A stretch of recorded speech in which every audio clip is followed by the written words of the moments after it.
சாதிகள் இல்லையடி பாப்பா என்று பாடியவனை பாப்பான் என்று நமக்கு கற்பித்ததுதான் பெருந்தோ.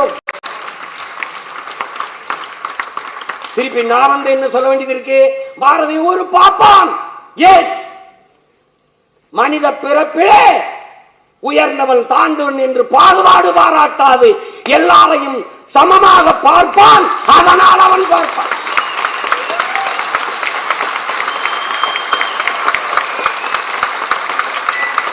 இப்ப எவனாவது பாரதிய பாப்பான்னு சொல்லுவானி? எவனாவது சொல்லுவியா? பாரதிய பாப்பான்னு யாராவது சொல்லுவியா? கோயிலுக்குள் வழிபட விடமாட்டியா? வா, எவனவன் தீண்டத்தகாதவன் கோயிலுக்குள்ளே நுழையக்கூடாது என்றிருந்த அத்தனை சாதியையும் ஒன்றாக திரட்டி கோயிலுக்குள் கூட்டி செல்லும் போது எதிர்ப்பு எதிர்ப்பு. ஒரே ஒரு மகன், தமிழ்நாட்டில் ஒரே ஒரு மகன் தான். ஐயரே நீங்க கூட்டிட்டு போங்க கூட்டிட்டு போங்க. எவன் எதிர்க்கிறான் நான் பார்க்கிறேன், நான் கூட வரேன் என்று நின்னவன் என் தாத்தன் தெய்வ திருமகன் முத்துராமலிங்கத்தவர் அவர்கள் தான். அன்றைக்கு கோயில் நுழைவு போராட்டத்தை முன்னெடுத்தவர் வைத்தியநாத ஐயரை.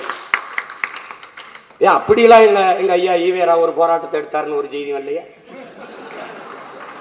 வரலையே. அவர் பிறந்த அதே மண்ணிலே பல நூற்றுக்கணக்கான நிலங்களை ஏழை எளிய மக்களுக்கு கொடுத்து பள்ளிக்கூடம் கொட்டி படித்து வச்ச லட்சுமண ஐயரை வம்படி அதை செய்யறது காரணம் என்ன? எந்த பிராமண எதிர்ப்பை காட்டி நீ திராவிட இருப்பை காட்டினியோ அதே பிராமண கடப்பாறை கொண்டு இந்த பாலடைஞ்ச கட்டடத்தை நான் பார்த்து